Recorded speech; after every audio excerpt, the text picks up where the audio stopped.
Broadway ਤੁਹਾਡੇ ਵਿਦੇਸ਼ ਜਾਣ ਦੇ ਸੁਪਨਿਆਂ ਨੂੰ ਦੇਵੇਗਾ ਹਕੀਕਤ ਦੀ ਉਡਾਨ। सो ऑस्ट्रेलिया अगर आप भी अपना वीजा हासिल करना चाहते हैं दोस्तों, तो ये कुछ चीजें हैं जो आपको नोट कर लेनी चाहिए, क्योंकि अगर आप ये गलतियां नहीं करेंगे तो आप ज्यादा सेफ रह जाएंगे।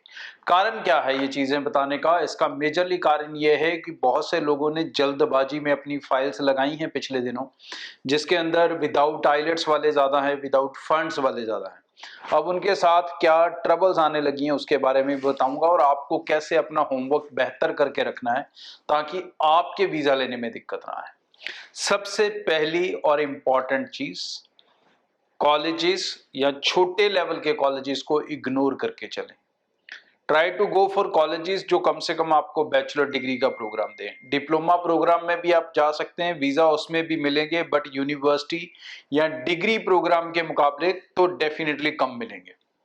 तो सबसे पहली चीज, अगर आप अच्छे कॉलेज का या यूनिवर्सिटी का चुनाव करें वो आपके फेवर में जाएगा।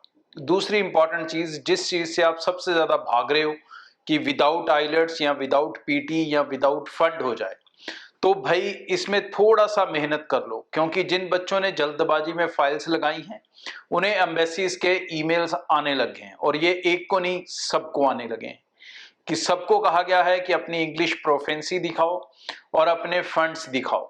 अब ये दिक्कत ज्यादातर उन बच्चों के साथ है जिन्होंने विदाउट आइल्स विदाउट फंड्स अप्लाई किया कॉलेजेस के अंदर, और उसमें भी ज्यादातर अप्लाई किया डिप्लोमा प्रोग्राम्स के अंदर, क्योंकि इनके अंदर जीटी कॉलेजेस ने बना के अपने आप दे दी या नहीं दी या अधूरी सी दे दी, तो डेफिनेटली उस पर वीजा ऑफिसर ट्रस्ट नहीं करेगा ज्यादा।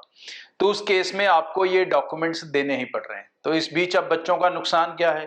मान लो जिन्होंने आइल्स किया ही नहीं, पीटी किया ही नहीं है, अच्छी क्वालिफिकेशन भी नहीं थी उनके पास, उन्होंने फंड के पैसे भी भर दिए, 1.25 लाख एम्बेसी फीस भर दी, तो ना करते वो 2.5-3 लाख के नुकसान के नीचे आ गए। तो अगर आप नहीं चाहते हो कि ऐसे कोई नुकसान आपके हों, तो बेहतर है कि थोड़े होमवर्क के साथ चलें। बेहतर है आप विद आइल्स विद पीटी ही अपनी फाइल्स को लगाएं, और उसमें फर्स्ट प्रेफरेंस यूनिवर्सिटी को दें। सेकंड प्रेफरेंस अगर देनी भी है, कॉलेज जाना है, फीस कम रखनी है, तो कॉलेज में जाएं, बट वहां पर भी डिग्री प्रोग्राम के लिए जाएं, बैचलर्स डिग्री हो चाहे मास्टर्स डिग्री हो। और थर्ड चॉइस में डिप्लोमा से रखें, मैं तो कहूंगा कि ना रखें, तो आपके ज्यादा फेवर में रहेगा। इस चीज को लेके ऑस्ट्रेलिया स्टिफ हो चुका है, और ऑलरेडी उनकी नोटिफिकेशंस आप उनकी वेबसाइट पे भी जाकर देख सकते हो।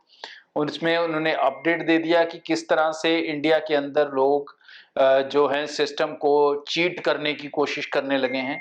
तो बेहतर है कि आप लोग पहले से अवेयर हो जाएं। अब ये पुराना सिस्टम नहीं है कि 6 महीने बाद, साल बाद एम्बेसी को समझ आएगा कि क्या चल रहा है। उनको आई हुई फाइल्स में हफ्ते 10 दिन में समझ आ गया कि क्या चल रहा है। तो बेहतर है पूरी तैयारी के साथ चलें, और सही और समझदारी के साथ चलें, और अच्छे कंसल्टेंट्स के साथ चलें जो आपको सही तरीके से गाइड कर सकें।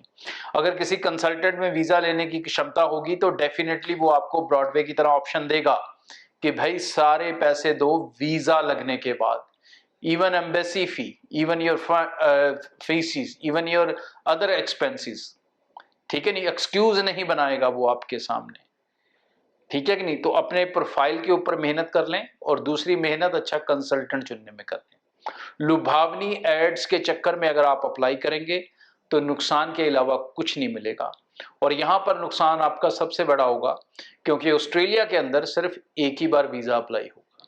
रिफ्यूज हो गए तो दोबारा कोई एडमिशन आपको नहीं देने वाला, चाहे वो कॉलेज हो तो चाहे कोई यूनिवर्सिटी। Thank you. ब्रॉडवे ਤੁਹਾਡੇ ਵਿਦੇਸ਼ ਜਾਣ ਦੇ ਸੁਪਨਿਆਂ ਨੂੰ ਦੇਵੇਗਾ ਹਕੀਕਤ ਦੀ ਉਡਾਨ।